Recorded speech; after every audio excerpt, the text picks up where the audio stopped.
We are the sons and daughters of the soul. We are resilient and forever forward-thinking.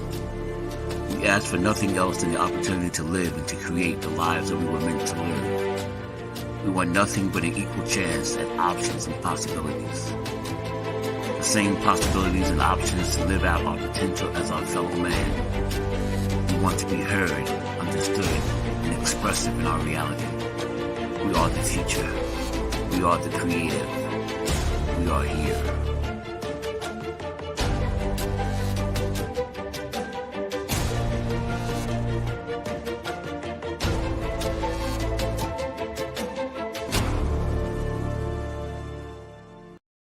World Financial Group offers entrepreneurs from all backgrounds the opportunity to start their own business on a level playing field.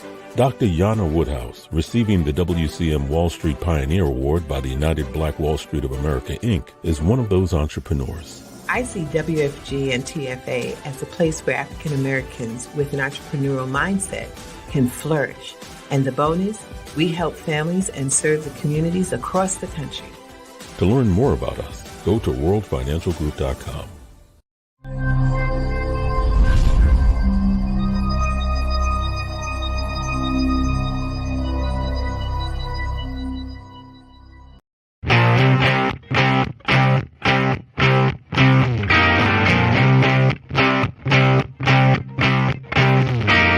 She was told that she couldn't play with the boys.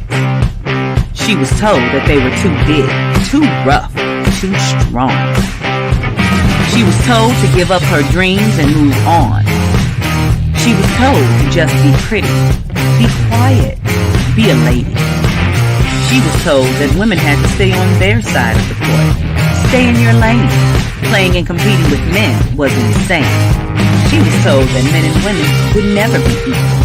Dreaming like that would only be lethal to your mind, to your soul. She never listened. She knew that their thinking was old. She is magic. She is the definition of spirit. She is what champions are made of. She is now.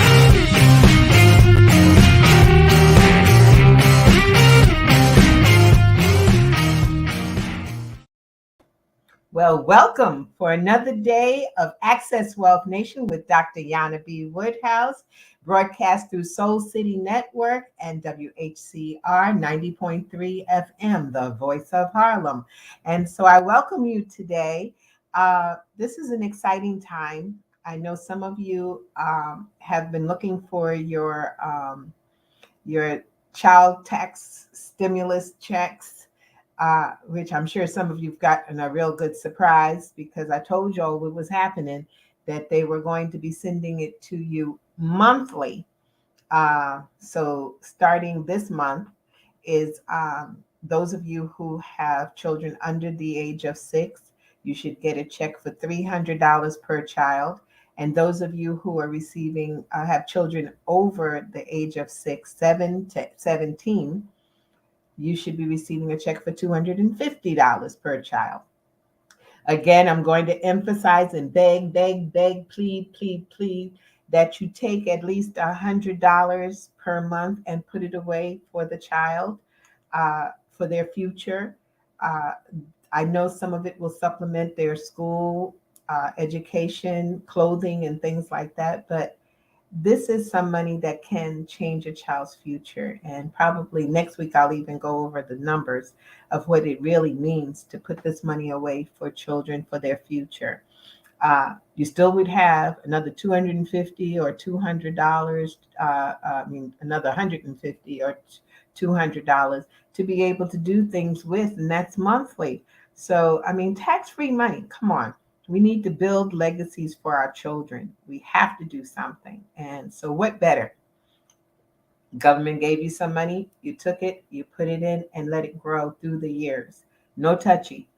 Let it grow through the years. And then before you know it, that same child would have another $50, $60, $70,000, because with the rule of 72, we talk about that. If you put it in the right place, not the bank. Okay, if you do it that way and you sit with a financial advisor and determine where it should go. Of course, if you don't have a financial advisor, then I suggest that you contact my office, 646-375-2121. and say that you would like a free financial analysis, and it is free. There's no gimmicks to it. Some of you can attest to it that this is just a free analysis so that you can have a plan so that you can't fail by not planning. Okay, I think I said that turnaround, but still the same thing. If you don't have a plan, then you are definitely planning to fail. So let's not do that. Let's get together, let's build and get to your financial advisor. If you don't have one, maybe my office can help you, Anaja Enterprises Inc. Also, those of you, we talk about this book. I know it's probably showing up backwards because for some reason it does that, but it's How Money Works. Stop being a sucker.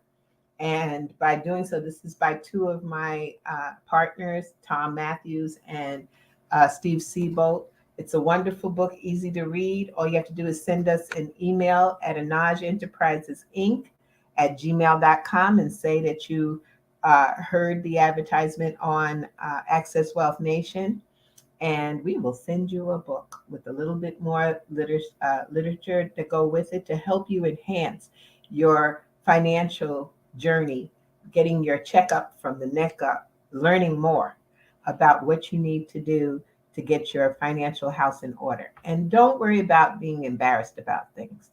The key is that when you address it, now it's out and you can deal with it. So definitely the book. Also, those of you, I'm going to take this moment. I know you all saw the advertisement from World Financial Group, Transamerica Financial Advisors, and they are one of our sponsors. And they have stood up to take care and put information out into the African American community.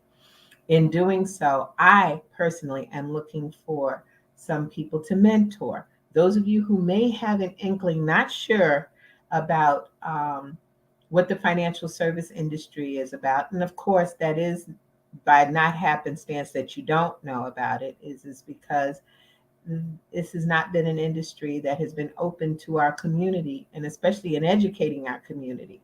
So we need to get this information out. Those of you who may be interested or would like to learn more about what does a financial advisor really do, or what does an insurance salesman do, whatever this industry in finance has to offer you, please contact me. You can send me an email at anajaenterprisesinc@gmail.com, or you can call my office at 646-375-2121.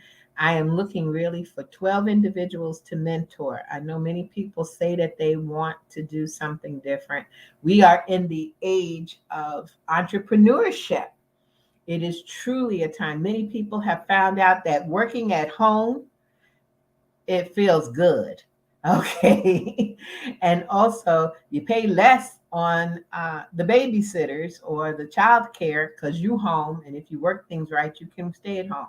You can also check me out at anajaenterprises.com, and you can learn a little bit more about the financial service industry. I have been in this industry. I've had my tax office since I was 19 years old. And I was working in the industry before that 2 years prior. See, that's the kind of stuff that we need to feed our children. We need to tell them about entrepreneurship and stop telling them about getting a job or getting a civil service job because they're going to be able to work for 30 years and then retire. This industry, this world has changed. So we have to change with it. And I know some of you don't know a lot about entrepreneurship, but it's a lot of information out there. And periodically, I do give seminars and information, basically changing people from being employees into being entrepreneurs. It's not a bad word, and it definitely is freedom. My dad told me when I was 8 years old, he said, "He who writes the check is free." And that is so true. You think about all these people who have money and they write checks, they pay people. And by paying people, they're giving themselves freedom also because they got a good tax write-off. But also the fact is that if they're able to pay people, how much are they making? And that builds the business entrepreneurship. Of course, there's wonderful books out there. One of my favorites is Rich Dad, Poor Dad by Robert Kiyosaki, talking about the areas of which you get into. There's more to the world than having a job. You know, we jokingly say it's the journey of the broke. It's really not. It's just over broke. But the real truth is there's nothing wrong with having a job, but there's also those of you who have bitten or had been bitten by the entrepreneur bug. You know, be it an idea that you've had all along, or like I had those little young ladies on a few months ago, where one is an influencer. I didn't even know what an influencer was, but I do know now. And also something simple as I believe it was Brianna who said that she didn't like the way that young kids, which were a little heavier, were being treated, and the clothing wasn't for them. And so she became a designer and influencer on clothing for children that have a little extra weight on them. And you stay at home, you got COVID, you got food, and then the next thing you know, you got a little extra weight, which is no problem, no body shaming here. But again, you want to have the nice clothes and look your age and enjoy. So come up with an idea. If you have an idea that's burning in your soul and your spirit, then act upon it. There are possibilities. Okay, so I just wanted to give you that kind of heads up, because we're going to talk to an entrepreneur, a young entrepreneur today. And I'm excited about it, about him coming on, because he's a new entrepreneur, got fantastic idea, and he's doing a lot for our community. And so to introduce to you to this community and to our Access Wealth Nation community, I'd like to introduce Shakur Shah. Welcome. Hi. I like that. How are Good to be you? on. Good to be on, Yana. How are you today? I'm great. I'm great. Great. That's wonderful. Every day I wake up, I'm just waiting for what opportunity is lying right around the corner. And you'll never know. Like today, I got an email from a guy who runs one of the country's #1 multimedia marketing firms, and he wants to buy my company. Excellent. So, Excellent. it's like you work hard, you play hard. I think eventually there's rewards, that are lingering around. You just gotta Now, find out. work hard, play hard. What does that mean to you? Well, I said play hard. Oh, pray hard. Play I hard. mean, I love that. Play Okay, I'm hard. with you, brother. Yeah, play hard. Yes, because praying is when God listens to us. Meditation is when we got to hear God. Exactly. Definitely. Yeah, Well, there's no game without God's I got you. Definitely. So, Shakur, you have your own business. You are the founder and CEO of Transcend. I want to say meditation, but it's not. It's media. TM. And it's a unique thought. Would you tell us a little bit about your company? Because it's really, I like what I'm hearing and what you're doing. Well, let me give you a little bit of a summarized history of how Transcendence Media actually came to be. So creativity was always part of my escape as a young kid, with so much that was going on in the New York City neighborhoods, creatively, artistically, and originality seemed to be part of what made people thrive, what made people become the eye of attention, and I like that. And I found out that I was pretty good with writing. Um, so, my first sort of venture in the writing world was poetry. Years go by. After high school, I started doing like creative social commentary. And after college, I discovered something called screenwriting, which is writing for film. And when I learned my favorite filmmakers stopped a film scripted by a guy who sold it for $1.2 million. I was sold. I said, this is where my writing needs to land. It was in the screenwriting world. So I did that for about 4 years. And what I did not know before I started was how fierce the competition is.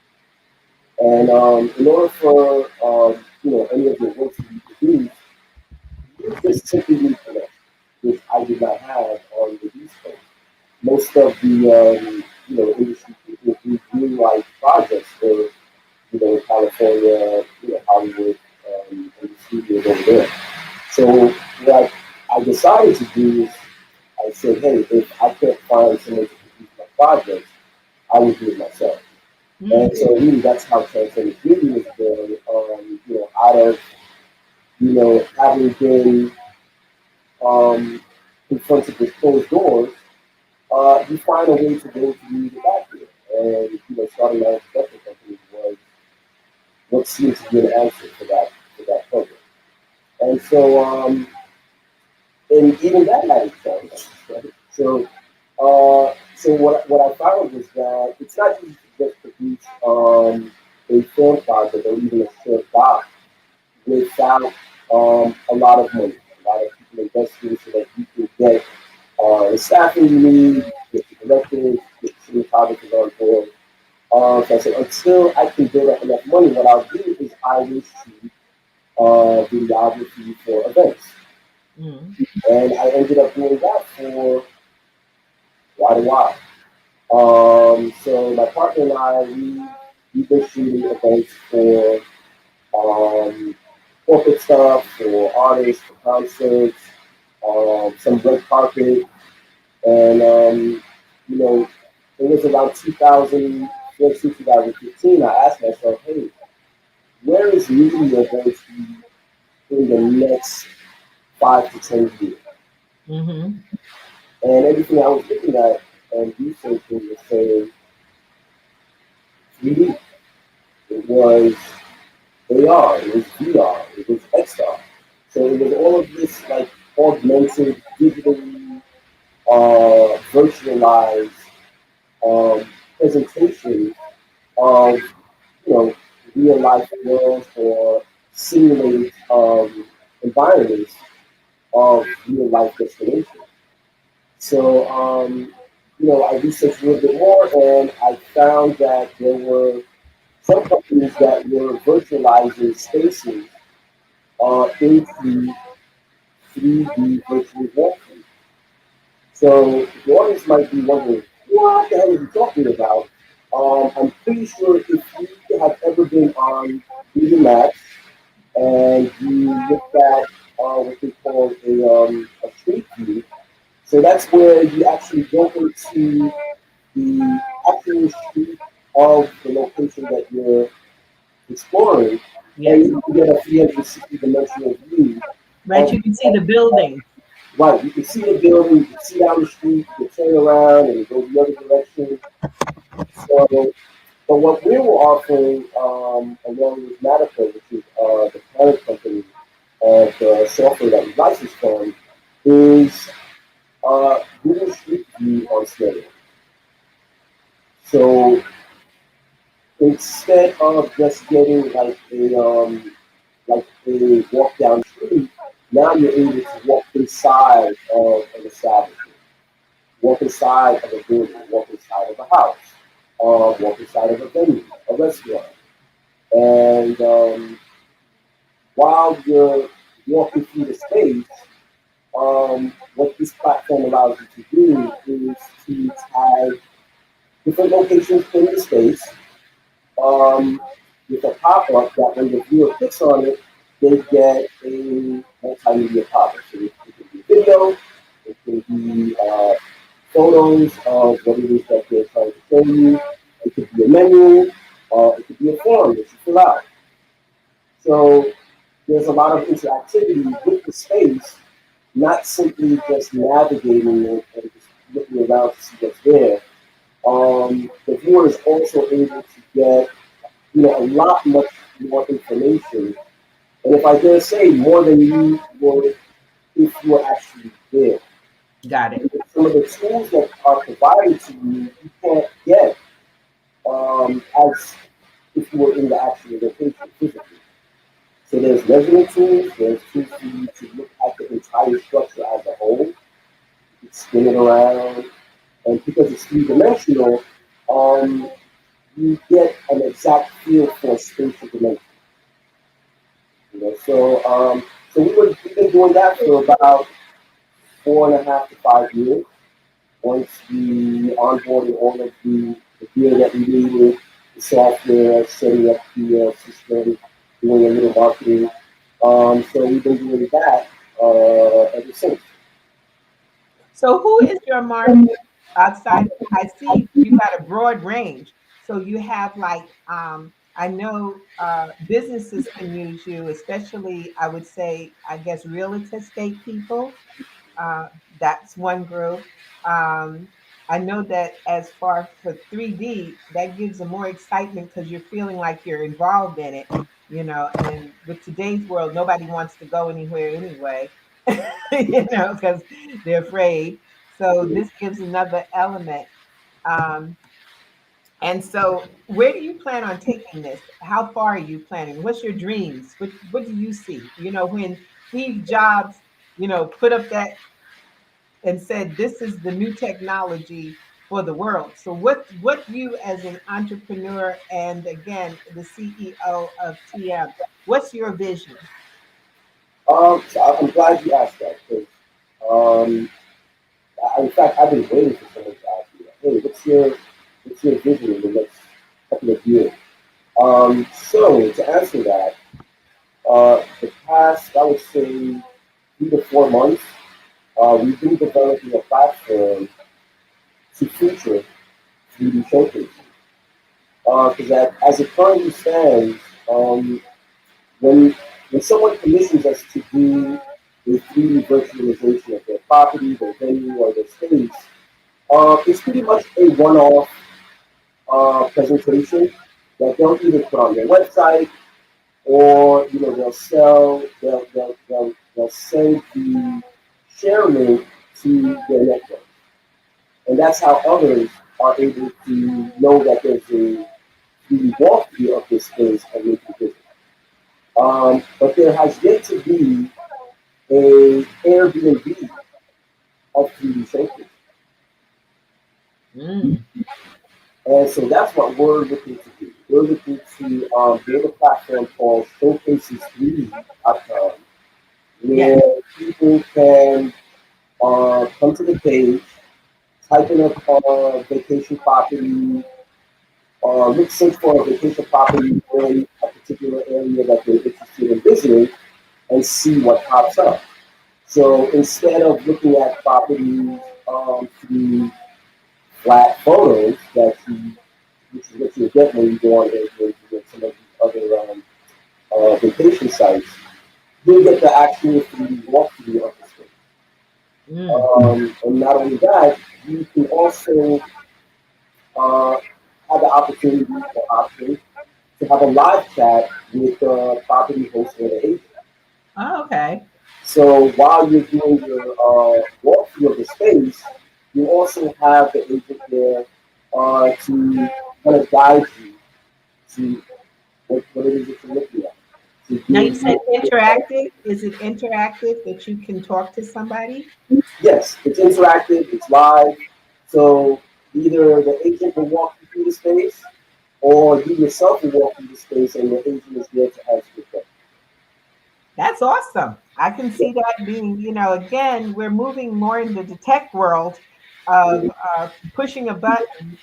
I sometimes you'd rather have that situation where there's a little distance so you can think, Right. and enjoy before someone tries to sell you something. Got it. Got it. Got So it. that's awesome. And I see, that there's a need. There is a need, and especially, I mean, we're in right now with the real estate industry. There's not a surplus. There's more of a seller's market than a buyer's market. But at one point, it's going to turn. and they're going to need some place to be able to look. And especially now that people are looking for places to live outside of their regular rural area. I'm hearing people continuously talk about the fact that, I need a new place to either retire or I need a new place to live because I want my children to better get a better education. I want to see what the community is, but you can't always get there. That means you got to travel. So this Right. is one. This makes perfect sense for anyone who wants to visit a space that's too distant to invest money and time, and then not like what it is that they're looking at. That saves a lot of time. Right, both for the buyer and for the seller or the agent. Got you. So tell me, what was it that caused you, or really caused you, your spirit to say you wanted to be an entrepreneur? Because you just don't wake up and say, "Oh, I'm an entrepreneur." Yeah, you don't because you're not taught that, right? You're brought up in a way where it seems like your number one obligation when you grow up is to find a job, right? Get a 9 to 5 somewhere, start off at McDonald's or at Modell's or supermarket clerk, right? And I did that. I did that. Well, that builds character. That's the building character part. Yeah, it does. It builds character. It builds some discipline, responsibility. Um, but the real discipline, responsibility, and character, I think, really shines when you go through the route of an entrepreneur and realize how much responsibility there really is. Right? So for me, um, I think it was because I really got tired of seeing people of color like myself who didn't make it on the front page of Think magazine or Business Week. I would flip through these magazines and I'm like, there's almost no one here that looks like me. And I think that made me mad enough to say, you know what, I think I can try to do something different, take what I've kind of built up creatively in my past and try to transform that into something that I can shape into a business. And Excellent. for me, entrepreneurship is really creativity times monetization. Right? So it's finding a way to monetize something that you're creative at, and where you can produce something that's new, that's useful, that's productive, that solves a problem. That's the real truth. I remember my marketing professor said that so well. He said that you find the problem, then find the solution, then find somebody who's going to pay you for that. Yeah, yeah. That's basically And that's entrepreneurship. But also yeah. to the entrepreneurship, one of my concerns, which I'm going to ask you your opinion on too, is that unfortunately in our community, there's not a lot of financial literacy teaching you how to start the business. If I see one more person that says, I got an LLC, and I have to turn and say, yeah, but how are you being taxed? Because an Mhm. LLC is not an IRS entity. And so a lot of people just don't know it. And I do periodically shows on it, um, and also trying to mentor individuals. So, what is your thoughts as far as mentorship is concerned and how that plays even in your business? Well, I think being an example for the younger generation is really important. Um, I didn't have many mentors when I was so I know how many wrong turns you can take as a very young man, as an adolescent. They're all over. They're just waiting for you, open arms. From down here, it's a dead end, but I think you'd like to see it. So for me at least, entrepreneurship gives people who do, have that level of creativity, discipline, and have an idea to create something that's marketable. Not just a chance for them to thrive, but to create, a much needed example for their community. So, what I decided to do with our company was to open a nonprofit side to it, where we partnered with other youth organizations, organizations that cater to at-risk youth, and offered to open a program that taught kids basic media production skills. Right? And so our goal with the program was to get them trained in being able to come into an environment, shoot an interview, shoot some B-roll, put together a reel, edit it down to maybe a 10-minute clip, so that they can showcase, something that they've discovered that is important to their community. So I think that way they can see, for example, that hey, there are people right here in our community that are doing things that we didn't even know about. So with that program, what we did was we brought in a lot of people from the film industry, from the video industry, and they were the facilitators of the program. Excellent. And Yeah. it really gave the kids the opportunity to see, hey, shoot, producer at CPS, wow, that's awesome. I gotta pay attention. So yeah, I think that's really important because I want to see communities transform from where we just have, the sticker stores on the corner, little bodegas, little mom and pop stores, and where the younger generation can come take that and develop it into something much more productive, much more valuable to the community. And leading, Go ahead. I'm sorry. leading by the entrepreneurship is one way of doing it. Excellent. Yeah. You have a question is what is your greatest challenge then as an entrepreneur? What's your greatest challenge and what did you do to overcome it? Okay, so the greatest challenge, and there are many. What was that? I'm sorry. There are many challenges. Oh, And, yeah. and I say that because people who come from our communities, it's not an easy task. Okay, the places and people who have the resources to help you make things happen, they're not just going to open their doors and say, hey, I see you're trying to do X, Y, and Z. Here are the tools. Here are the manuals. Here are the tips and the insights that you're going to need so that you can build this thing without constantly tripping over your feet. We don't have that.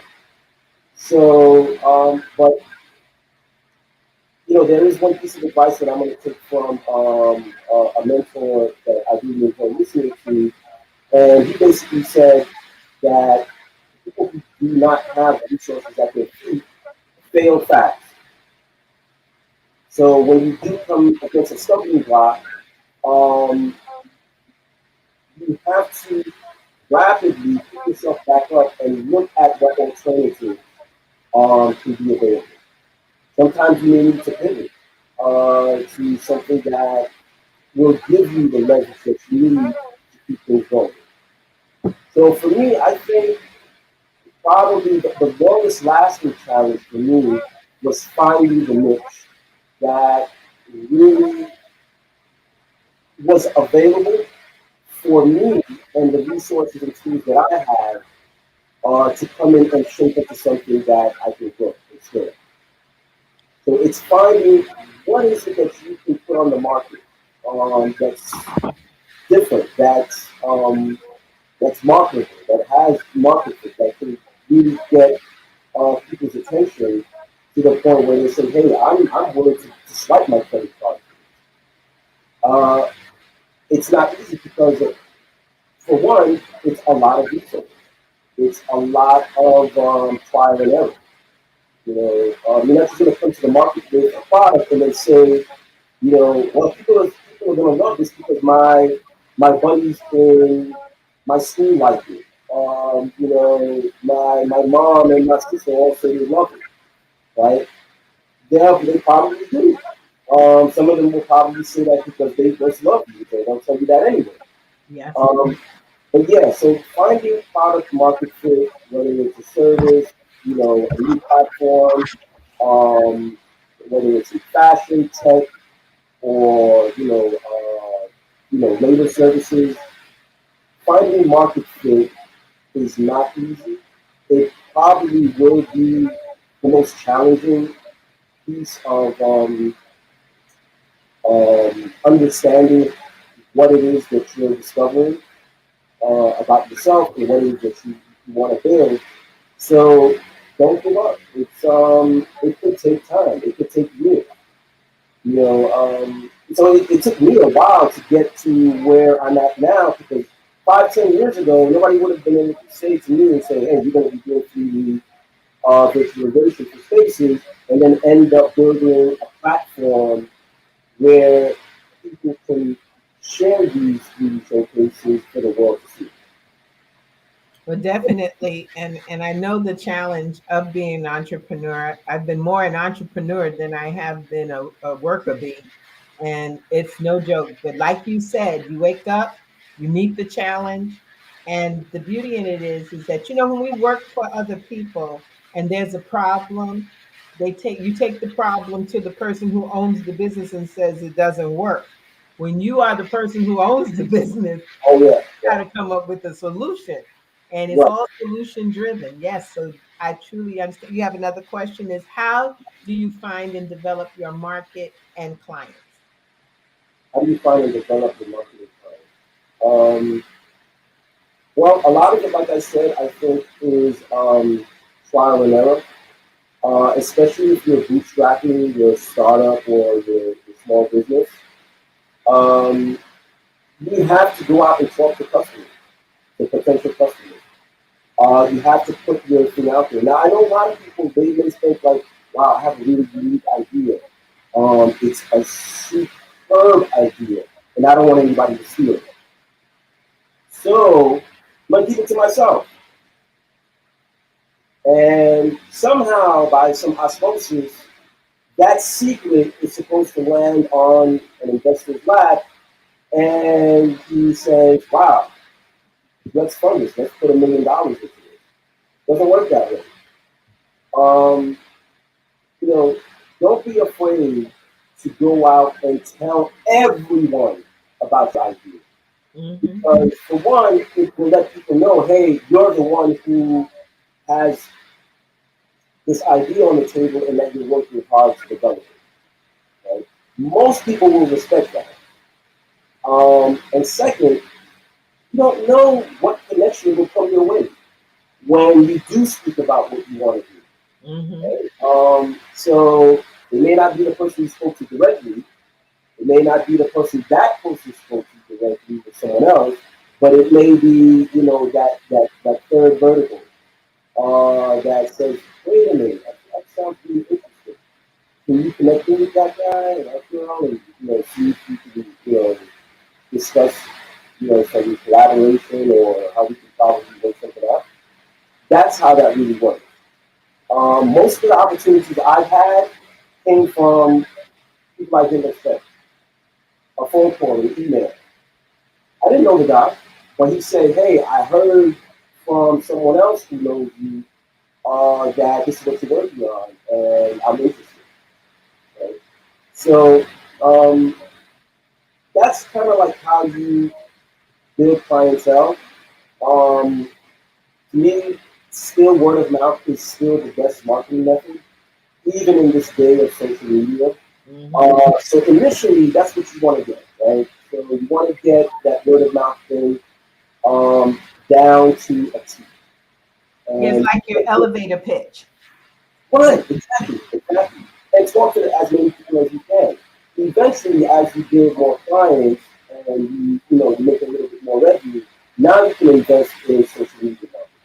And then also, if you really are concerned about someone taking your idea, which God downloads ideas to everybody, but the key is the ones who act upon it. Very little is known, but there was many people who were with the Wright brothers who wanted to create a flying machine, but they did it.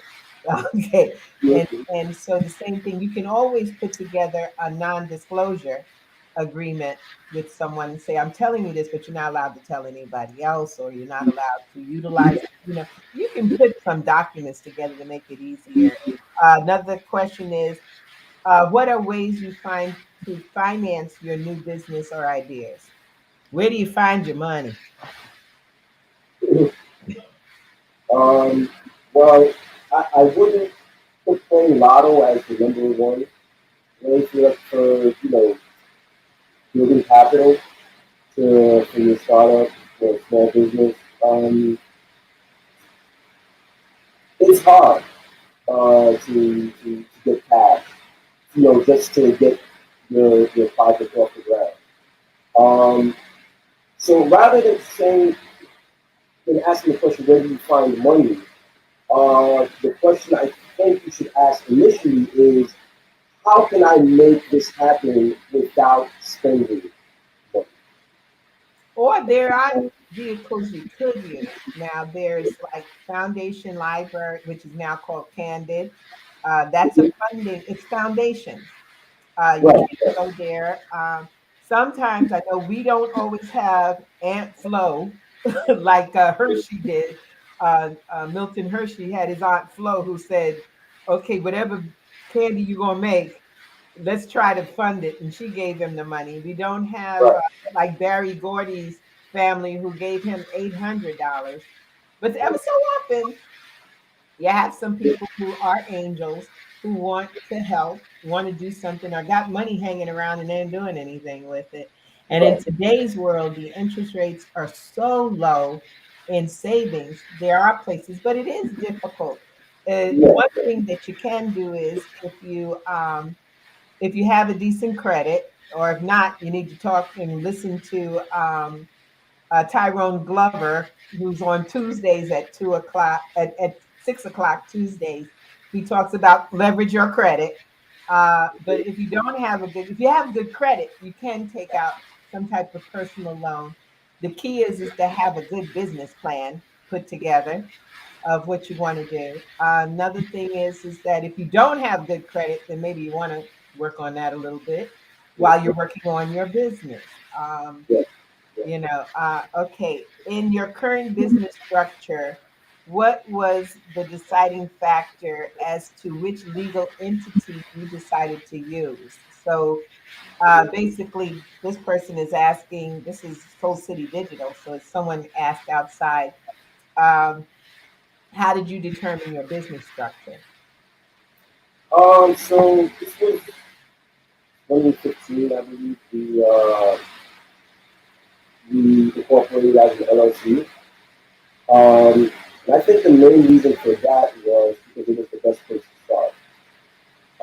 So for any person who's just starting off, you don't want to structure your small business in the most complicated way at first. You want to keep things simple, right? You want to be able to protect yourself with what an LLC allows you to do, rather than just being a DBA where you're just opening up a business and giving it a name. But initially, I think that's the smarter way to go because it gives you the flexibility you need when you're at.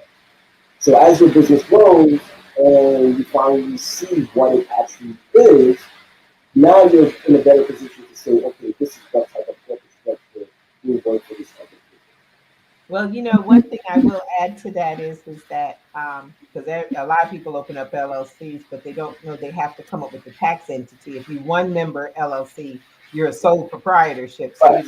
you're the same as a DBA. But if you do a partnership, which is like a marriage, because you now are tied to this person probably longer than a divorce would last. Uh, and then you have the S Corp, the C Corp, all of those. What I recommend and what everybody should think about is putting your team together when you start your business. What is your team? Make sure you have a lawyer, make sure you have an accountant. You need a financial advisor. I know many people don't think so because they're like, I don't have no money. Oh, yes, you do. That's when you need people because at that point, you not only have to, because entrepreneurs, as we are really good with helping other people, we need to help ourselves. It's called I make money, but I got to put some money away for my future because I don't plan on being in this situation all my life. I got other things to do. So those are the things that I think everybody should get their team together, get their confidant, get your mentor together. And then at that point, then you can make some decisions. We've done some shows on business structure, and I'm glad someone asked that question about business structure because you've got to, depending upon also what type of business you're going in and who could get hurt by it. If you have That's a food very important. business and someone eats something and then you own a house, well, they coming for your house. Okay. But if you are a corporation, the corp gets sued maybe, but not you because you are not the same as your corporation. It depends. Like you said, I do agree. It depends on the stage of the business. Some businesses are just an idea and you're just getting it together, but you don't want to commingle funds. You don't want to put your personal money along with the business money in the same account. You never want to do Oh that. yeah, yeah. That's And and it's easy not to do that. It's pretty easy nowadays to just set up a business account. yeah, That's obviously probably one of the first things you should do once you have, your idea mapped out and you're with your team members. Um, but the finances are, I mean, they're critical throughout all of the stages, but early on, getting the right um, staging for your finances so that you can actually start growing, that's important. You still have, a personal savings account where, whatever revenue you're generating is going you to, make your accountant very upset. If you do that. You have a question here. If you are fortunate enough to get investors, how do you manage expectations? Good question, Stacy. um, always lowball. Never hype up what you're able to accomplish with an investor because you're just going to make your work 2 to 3 times harder. And it's not a pretty picture when you underperform. So if you do have an investor that comes your way and says, hey, say I want to support this business, and but before I do that, I want to make sure what are your metrics, what are your milestones, what are your projections. Go ball. If the guy is or girl is still interested, good. If they're not, at least you're not selling them a pipe dream. That's Because I think true. that's a lot worse than not finding any investor and then having to bootstrap what you're doing. Excellent. Yes, I agree with you. And also, I mean, if you're being more realistic, people have more chances to believe you're telling them the truth. You Right. know, Yeah. you're going to tell me that I give you $100,000 and you're going to turn it in 1 million in 6 months. Okay, that's not happening. Okay, Right. even if it was happening, you wouldn't be able to give it back to them because you got to get the business keep going. So yes, you get, the expectations, and again, put everything in writing, make it clear, make sure you understand, and the person, that's why the lawyer is important. A contract is between two people making an agreement, And if it can't go through, you have, well, if this doesn't happen, this will happen. You got to map it out without a doubt. Now, I was reading about you, and I understand that you have a little special service you provide to our community, and that is the fact that we have had a lot of brothers and sisters become incarcerated, and they have absolutely zero chance of getting assistance because of the record. Somebody says no. Because of the lack of experience, somebody says no. But I understand you have a program that helps them. Yeah, so that goes back to the nonprofit that I was mentioning earlier. And it's called From Bars to Beyond. And what we do is we help motivate and encourage um, positive and productive growth by showing individuals who have a criminal justice past, or they're just coming home after being behind the wall, that there are ways for you to become a lot more productive, to find a career path, to find something that you enjoy doing, uh, and turn it into something that may be lucrative. Because there are so many others who have already done it. And you don't hear about their stories, but I know about them because we need to spotlight them. So what we do is we spotlight post-incarceration success stories. Where so we bring in the young people that have gone through our media production training course, and we split them up into teams, and each team has a media project where they'll be paired with someone who has had post incarceration success. Like one example that I always like to speak about is a man named Glenn Martin. Glenn Martin did 9 years for Democrat. Mm.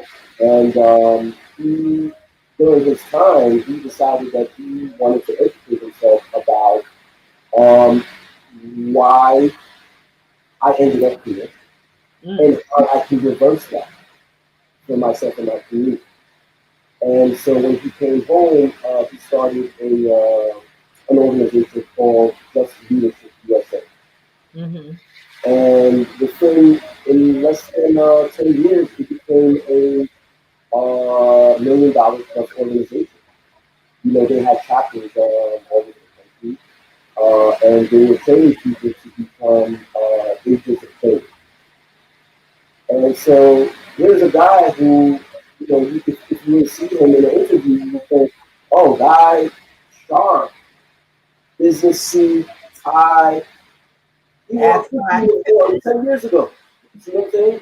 So that I think is very motivating for somebody who's just coming home to see somebody who came from the same neighborhood, probably into the same type of activities, got caught up in the legal system, yet they were able to overcome these obstacles, change their lives, and transform their That is so awesome. And I think it's so necessary because so many of our people in our community get pulled in to the incarcerated world and not necessarily justified by it, but it's there, it's happening.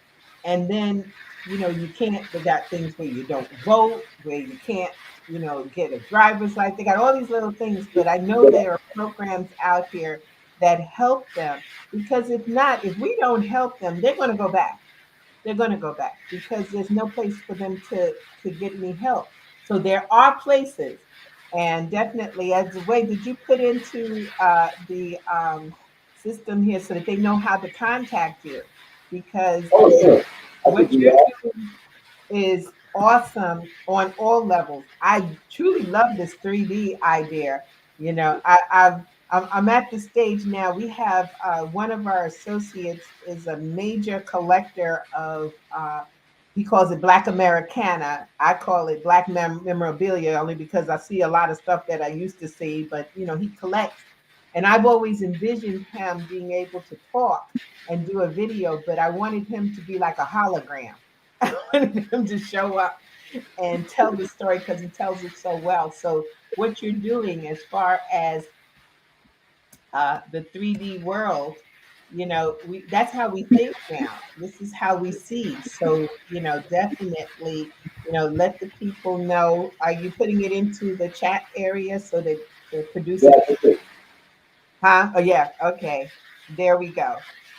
Definitely. Because I think people talk with you, and I just ask all of you if you contact Shakur, make sure that you let him know that you heard him on Access Wealth Nation with Dr. Yana B. Woodhouse, because that's what I want them people to know, that they get on this show and so many people are watching and have questions.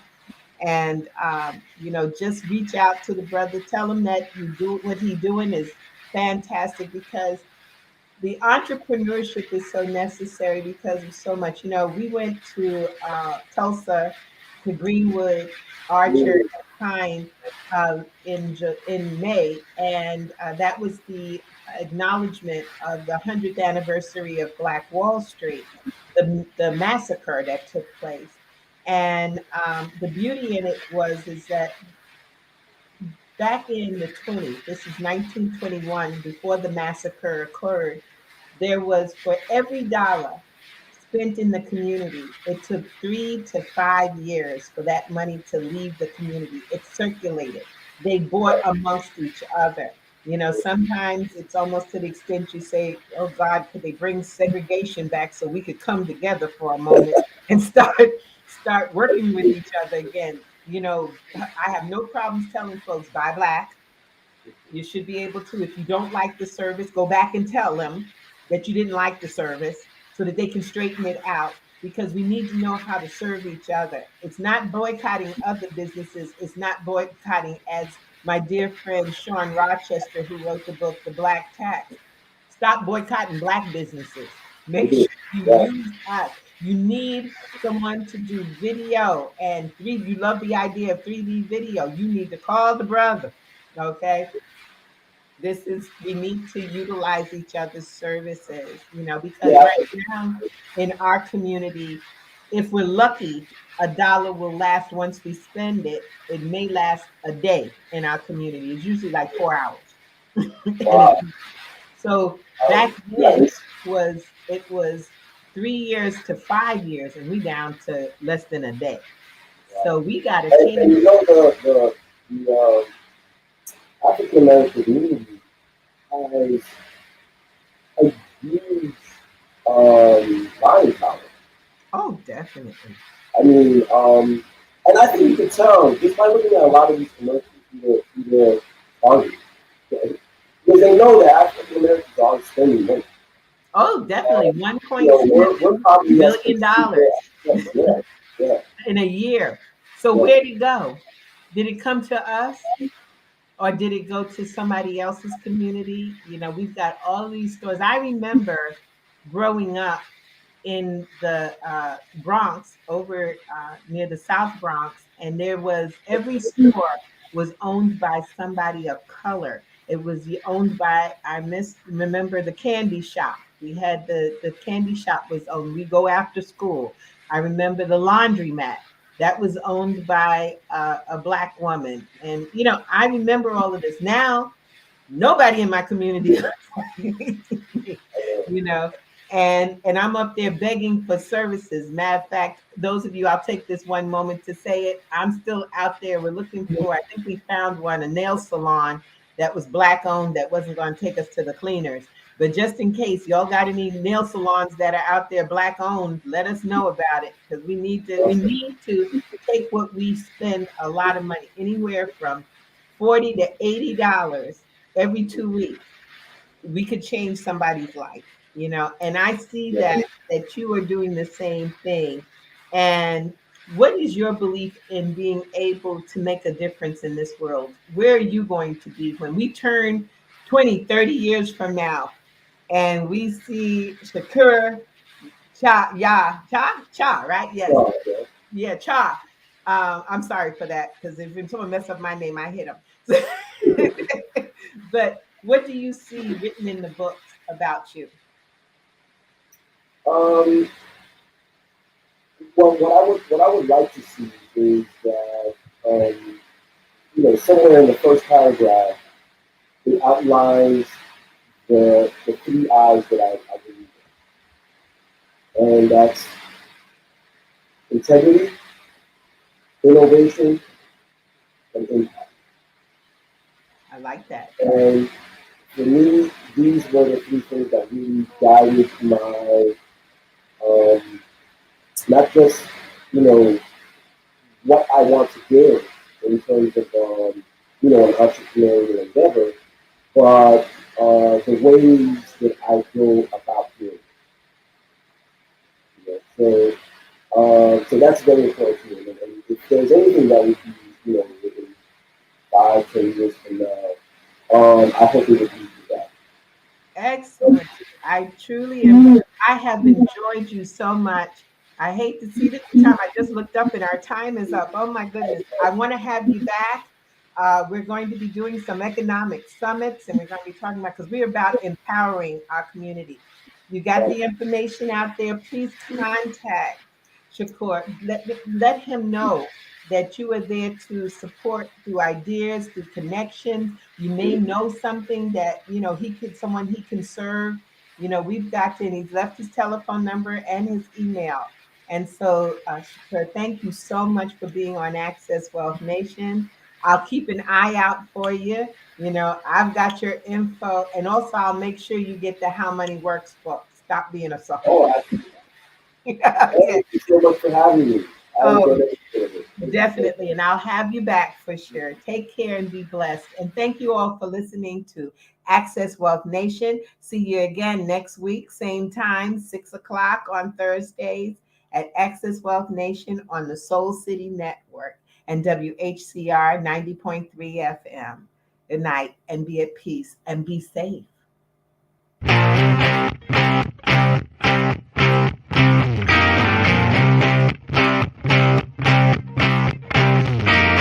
She was told that she couldn't play with the boys. She was told that they were too big, too rough, too strong. She was told to give up her dreams and move on. She was told to just be pretty, be quiet, be a lady. She was told that women had to stay on their side of the court, stay in your lane. Playing and competing with men was insane. She was told that men and women would never be equal. Dreaming like that would only be linked to your mind, to your soul. She never listened. She knew that their thinking was old. She is magic. She is the definition of spirit. She is what champions are made of. She is magic.